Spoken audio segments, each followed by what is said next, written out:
What's up, everybody? Andrew from Fantasy Aid here to give you 5 busts for the 2018 fantasy baseball season.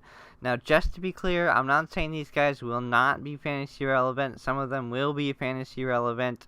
They're just not worth where they are being drafted. And number 1 is Paul DeJong, shortstop for the St. Louis Cardinals. He had a breakout campaign taking over Aledmys Diaz's spot.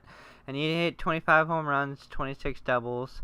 He played very, very well in a limited amount of time, but he had a 28% strikeout rate to the 4.7% walk rate. The average is not sustainable. I will say the power is legit, but I think the average is going to take a downfall. He can still hit for power. He's still relevant fantasy-wise, but he's not worth where he's being drafted.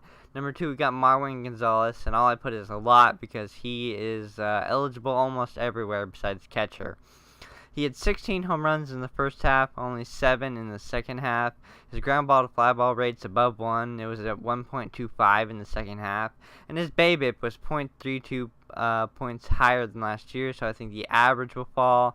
I think the home runs are going to come down. Obviously, he's still in a great lineup. Obviously, that eligibility still gives him a ton of fantasy appeal, but he might be drafted a little bit too early. Number 3, we got Elvis Andrus, who had a 2020 season after hitting only 8 home runs in 2015. His hard contact rate was just above 30%, and his lifetime hard contact rate is 24.4%. That is not his age 25 season. I don't know why that's there. But he was caught 10 out of 35 times.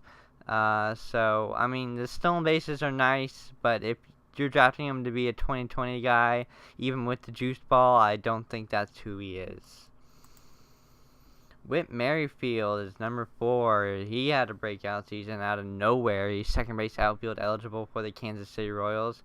And just like Andrus, his hard contact rate was just above 30%. Obviously, the Royals are being gutted. Hosmer's gone, Moustakas is gone, Lorenzo Cain's gone. Now, of course, they could re-sign some of those guys, but as of now, they're not in that lineup. And I really question if the power is legit.